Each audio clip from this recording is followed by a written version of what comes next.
They said Captain Rachel Stone couldn't handle the complexity of F-22 stealth technology because women lacked the technical intuition for advanced warfare. But when enemy jets invaded American airspace with their own stealth fighters, she was about to become the invisible angel of death they never saw coming. Meet Captain Rachel Stone, 30 years old, with sharp green eyes that seemed to analyze everything around her with the precision of a computer, auburn hair pulled back in a regulation bun, and a mind that processed tactical information faster than most people could blink. She stood 5 feet 6 inches tall, carried herself with quiet confidence, and possessed an almost supernatural understanding of how modern warfare technology worked. But none of that mattered to the brotherhood of F-22 Raptor pilots at Langley Air Force Base, who saw her as an unwelcome intrusion into the most exclusive club in military aviation. The F-22 Raptor wasn't just an aircraft, it was the pinnacle of American air superiority, a $400 million ghost that could appear and disappear from enemy radar like a deadly phantom. Its stealth technology, advanced avionics, and supercruise capability made it the most lethal air-to-air fighter ever built. Only 187 were ever produced, and fewer than 500 pilots in history had been qualified to fly them.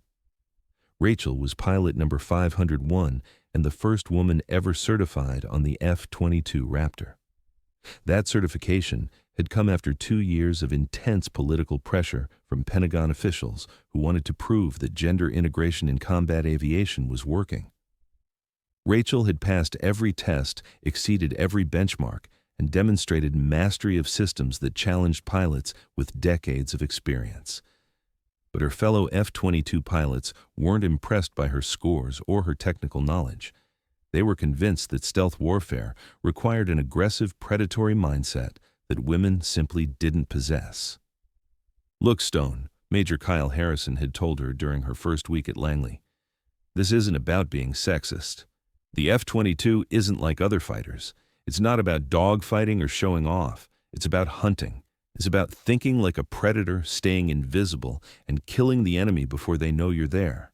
That requires a certain masculine intuition that, frankly, women don't have." Captain Derek Collins was more blunt. "Stealth warfare is psychological warfare. You have to think like a ghost, act like death itself. Women are too emotional, too empathetic. When the moment comes to pull the trigger on an unsuspecting target, you'll hesitate, and that hesitation will get you killed." Even Lieutenant Colonel Marcus Webb, the squadron commander, had his doubts. "Stone, I've reviewed your training records, and technically you're qualified. But the F-22 program represents the absolute pinnacle of air combat evolution.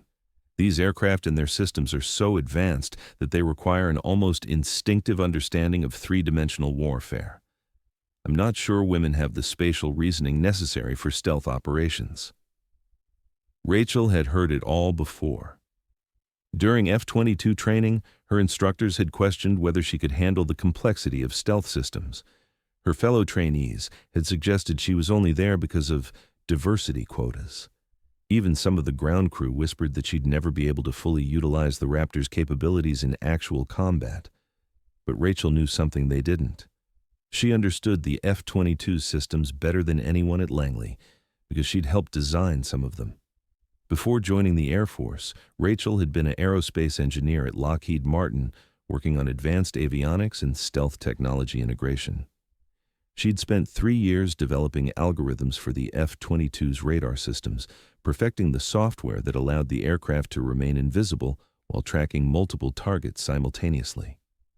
She'd contributed to the development of the Raptor's sensor fusion capabilities, the technology that combined radar, infrared, and electronic warfare data into a single coherent tactical picture. Rachel hadn't just learned to fly the F-22, she'd helped create the brain that made it the deadliest fighter in the world. But she'd never told her squadron about her engineering background. Military culture valued operational experience over technical knowledge, and she'd learned that revealing her civilian expertise often made male pilots even more resentful. So she kept quiet, flew her missions, and endured the constant reminders that she didn't belong in the most elite fighter squadron in the world. That changed on a Thursday morning in November when the world discovered that American air superiority wasn't as absolute as everyone believed. Rachel was in the squadron briefing room, reviewing flight plans for a routine training exercise, when every communication system at Langley Air Force Base began screaming simultaneously. The base's threat condition jumped from normal to Delta in 30 seconds, the highest state of alert, reserved for imminent attacks on American soil. Colonel Webb burst into the briefing room, his face pale with the kind of fear that comes from receiving intelligence that shouldn't be possible. Listen up! At approximately 0630 hours, NORAD detected multiple aircraft penetrating U.S. airspace from both the Atlantic and Pacific approaches.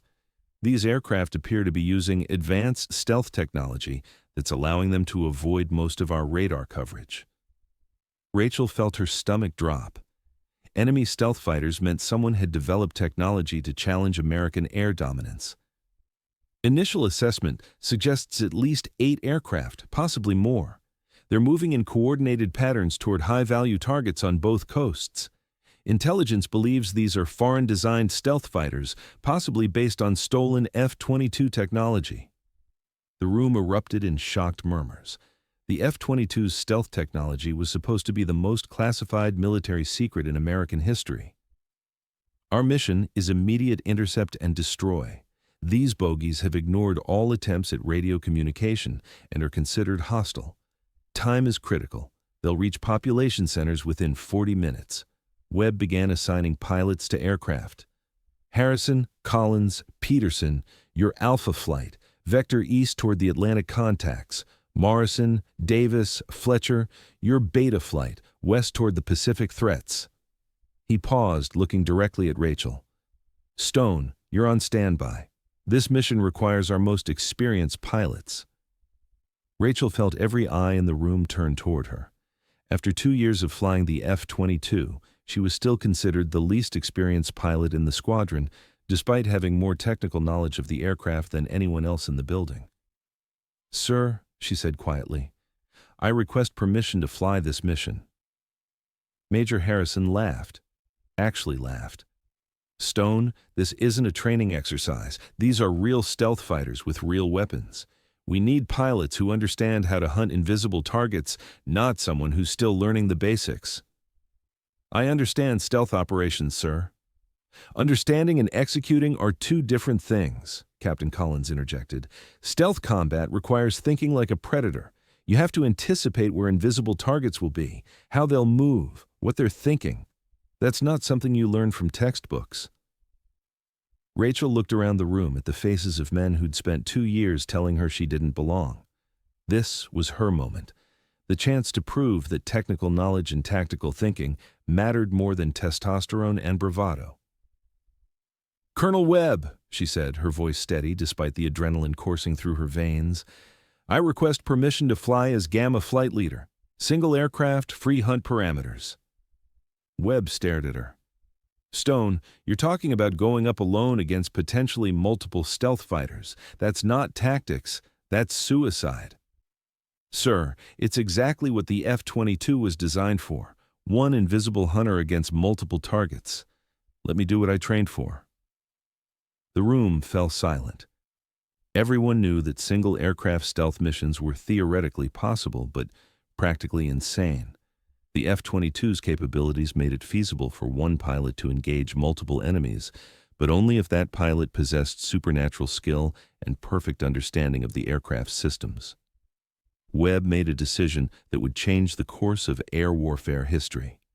Stone, you're authorized for single aircraft intercept. Your call sign is Ghost. Try not to get yourself killed. Rachel sprinted to the flight line, where her F-22 Raptor was being prepped by ground crews who looked at her with mixture of respect and pity. They knew she was about to attempt something that had never been tried in actual combat. Senior Master Sergeant Rodriguez, her crew chief, met her at the aircraft. Captain, she's loaded for bear. Full air-to-air configuration, maximum stealth mode enabled. All systems are green. Rachel climbed into the cockpit of her F-22 and immediately felt the familiar embrace of the most advanced fighter aircraft ever built. The cockpit was a symphony of technology, multifunction displays, heads-up displays, and sensor systems that could track targets hundreds of miles away while remaining completely invisible to enemy detection. As she strapped in, Rachel's mind was already shifting into the mode that had made her successful as both an engineer and a pilot. She wasn't thinking about proving herself to her squadron or overcoming gender bias. She was thinking about hunting invisible prey with an invisible weapon, using technical knowledge that no one else at Langley possessed. Ghost Tower, you are cleared for immediate takeoff. Multiple bogies are currently 150 miles from your position, heading toward the eastern seaboard. No friendly aircraft in your operational area. Rachel advanced the throttles and felt the F-22's twin Pratt & Whitney F119 engines push her back into her seat with 70,000 pounds of thrust. The Raptor accelerated down the runway with supernatural grace, lifting off like a mechanical angel designed for divine retribution. As she climbed through 30,000 feet, Rachel activated the F-22's most advanced stealth and sensor systems. Her aircraft became effectively invisible to enemy radar, while simultaneously tracking every aircraft within 200 miles. The tactical display in her cockpit showed a god's-eye view of the battlefield that would have been science fiction just 20 years earlier. And what she saw made her blood run cold. There weren't 8 enemy stealth fighters. There were 12, operating in coordinated teams with a level of tactical sophistication that suggested extensive knowledge of American air defense systems. They were using flight patterns designed to exploit known gaps in radar coverage, approaching from angles that maximized their stealth effectiveness while minimizing their exposure to ground-based missiles. Tower, Ghost. I have 12 confirmed bogies, not 8. They're operating in 4-3 ship formations using advanced coordination tactics. These aren't random attackers. This is a carefully planned assault. Colonel Webb's voice crackled over the radio. Ghost, can you identify aircraft type? Rachel studied her sensor data. The stealth signatures were unlike anything in her database, but the flight characteristics were familiar. Sir, these appear to be foreign-built aircraft using technology similar to F-22 systems, but with different radar cross-sections. Someone has developed their own stealth fighters. Ghost, your mission is to intercept and identify. If they do not respond to warnings, you are cleared to engage. Rachel was now 80 miles from the nearest enemy formation. Her F-22 was completely invisible to their sensors, but she could track them with perfect clarity. This was exactly the situation the Raptor had been designed for. One invisible hunter engaging multiple targets that couldn't see her coming. She selected the northern formation first, 3 aircraft heading directly toward Washington, D.C. Rachel positioned her F-22 above and behind the enemy fighters, using clouds and altitude to mask her approach. The enemy pilots had no idea she was there, confident in their own stealth technology and unaware that American stealth capabilities had evolved beyond their intelligence assessments. At 40 miles range, Rachel locked onto the lead aircraft with her ANAPG-77 radar. The F-22's sensor fusion system painted a perfect tactical picture: range, altitude, heading, and probable aircraft type. She was close enough to engage with AIM-120 CAMRAAM missiles, but distant enough to remain undetected. Unknown aircraft approaching Washington, D.C. airspace. This is United States Air Force Captain Stone. You have entered restricted airspace without authorization. Identify yourself immediately, or you will be fired upon. Silence. She tried again in multiple languages, following established protocols for dealing with potentially hostile aircraft. Still no response. Tower, Ghost, bogies are not responding to communications and are maintaining attack vectors toward the capital. Request permission to engage. Ghost, you are cleared to engage. Take them down. Rachel selected her first target, the lead aircraft in the formation. At this range, the AIM-120C was virtually guaranteed to hit, especially since the enemy had no idea she was there. She squeezed the trigger. The AMRAAM missile separated from her aircraft and streaked toward the enemy formation at Mach 4. The enemy pilots had perhaps 5 seconds to react, but their stealth fighters weren't equipped with the kind of advanced threat warning systems that might have saved them. The missile struck the lead aircraft dead center, turning a $200 million stealth fighter into a fireball that lit up the morning sky. Ghost! Splash 1! The remaining 2 aircraft in the formation immediately broke into evasive maneuvers, but they were maneuvering blind. They knew they were under attack, but they couldn't see Rachel's F-22 or determine where the threat was coming from. Rachel had already positioned herself for a second shot. While the enemy pilots were still trying to figure out what had happened to their leader, she fired again. Ghost! Splash 2! The third aircraft in the formation finally detected Rachel's missile launch, but by then it was too late. The pilot ejected just before his aircraft exploded, parachuting into the Chesapeake Bay where Coast Guard units would later recover him for interrogation. Ghost! Splash 3. Northern formation is eliminated. But Rachel was already moving toward the second formation, 3 more stealth fighters approaching New York City. Her tactical display showed that the remaining enemy aircraft were beginning to spread out, probably realizing that they were facing an invisible threat that could kill them without warning. This was exactly what Rachel had been trained for, but more importantly, it was exactly what she'd helped design the F-22 to do.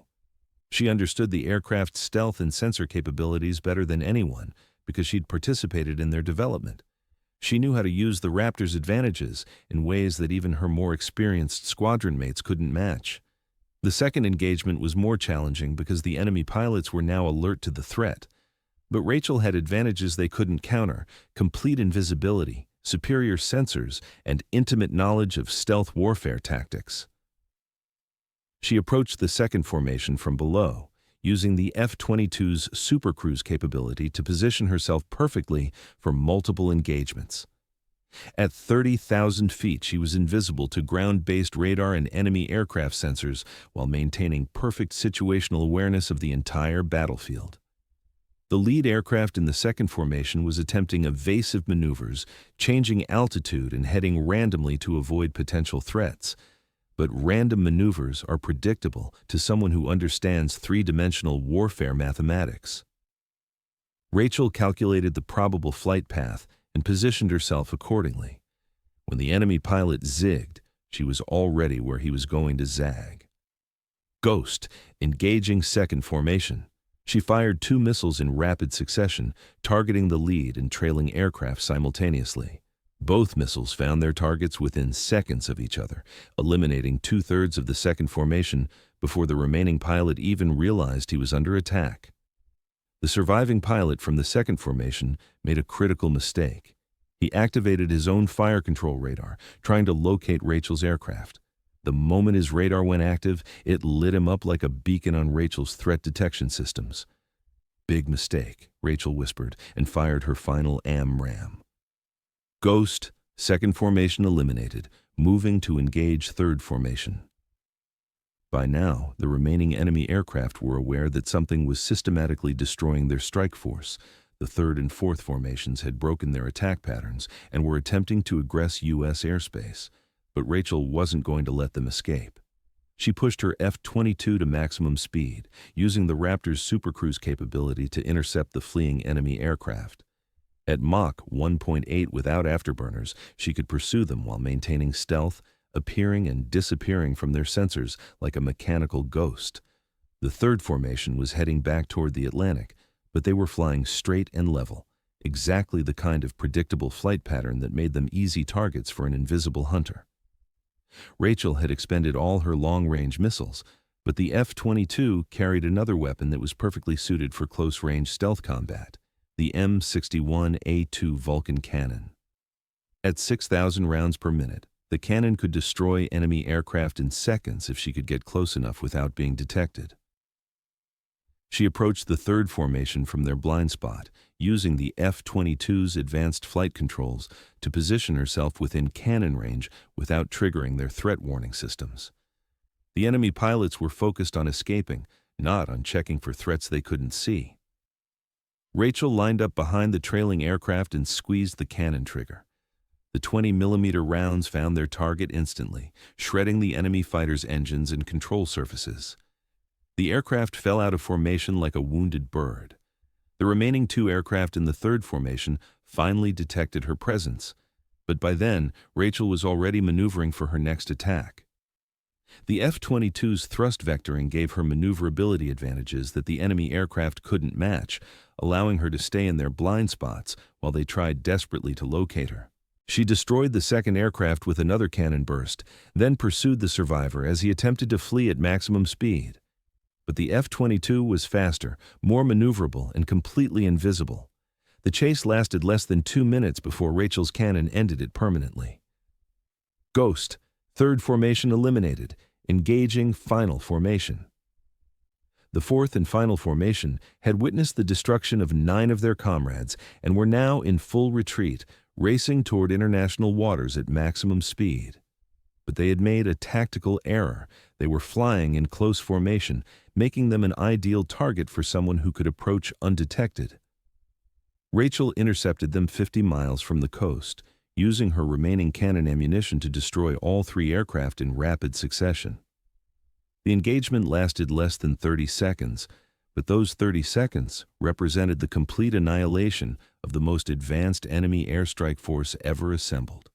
Tower, Ghost, all 12 bogies are eliminated. No enemy aircraft remain in U.S. airspace. The radio was silent for several seconds. Then Colonel Webb's voice crackled through the static. "Ghost, confirmed 12 enemy aircraft destroyed?" "Confirmed, sir. 12 stealth fighters eliminated. No friendly casualties." "Ghost, return to base immediately. Outstanding work." As Rachel flew back to Langley, her mind was already processing what had just happened. She'd single-handedly eliminated an entire enemy strike force using tactics and techniques that would be studied in military academies for decades. But more importantly, she'd proven that technical knowledge and tactical thinking were more valuable than physical strength or aggressive personality. When she landed at Langley, the entire base was waiting on the flight line. Word had spread about the impossible mission. 1 pilot, 1 aircraft, 12 confirmed kills against enemy stealth fighters. As Rachel climbed out of her F-22, Major Harrison was the first to approach her. His face showed a mixture of amazement and humility that hadn't been there before. "Stone," he said, "I owe you more than an apology. What you did up there, it wasn't just flying. It was art." Captain Collins stepped forward next, his previous skepticism replaced by genuine respect. "Rachel, I've been flying fighters for 15 years, and I've never seen anything like that. You didn't just beat them, you made them disappear." Colonel Webb appeared with a group of Pentagon officials who had arrived within hours of the engagement. "Captain Stone, preliminary analysis of your mission indicates that you've achieved something unprecedented in air combat history. 12 confirmed kills against stealth fighters without sustaining any damage or even being detected by enemy forces." One of the Pentagon officials stepped forward. "Captain Stone, I'm General Patricia Hughes, Director of Air Force Operations.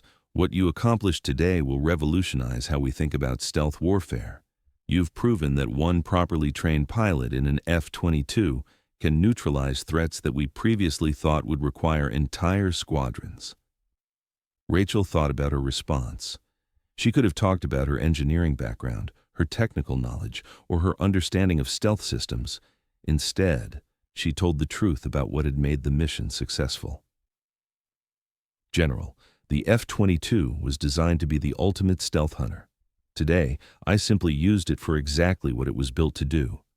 The aircraft's capabilities, combined with proper tactical planning and systems knowledge, made the outcome inevitable."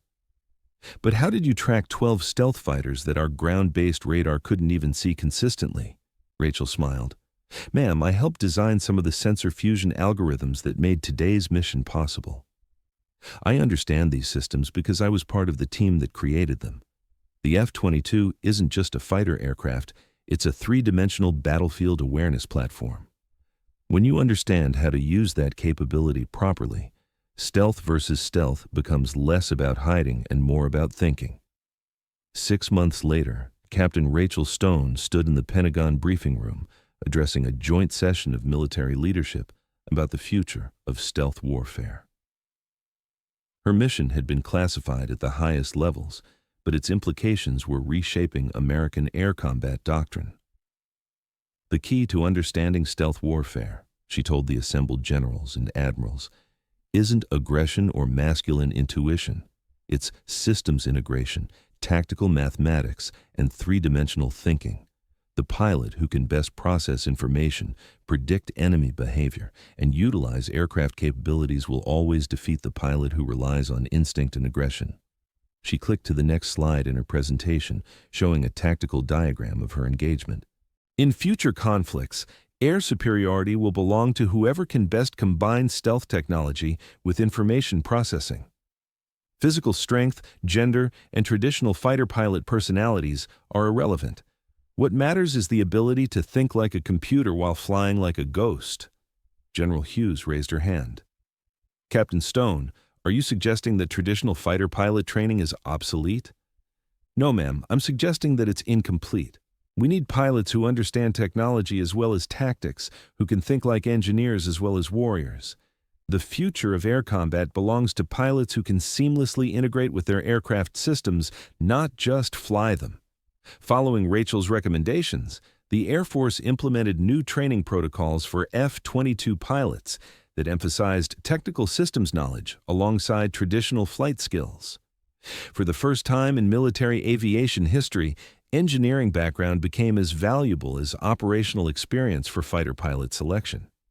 The program was officially called Integrated Systems Warfare Training, but everyone at Langley knew it by another name, the Ghost Protocol. 2 years later, Major Rachel Stone was selected to command the first all-female F-22 squadron in Air Force history. When reporters asked her about breaking gender barriers in military aviation, she gave the same answer she'd been giving since that morning when she'd made 12 enemy stealth fighters disappear. This was never about gender. It was about understanding that modern warfare requires modern thinking. The F-22 Raptor is the most sophisticated fighter aircraft ever built, and it deserves pilots who can match its capabilities. When you truly understand your aircraft systems, when you can think in 3 dimensions while processing information at computer speeds, gender becomes irrelevant.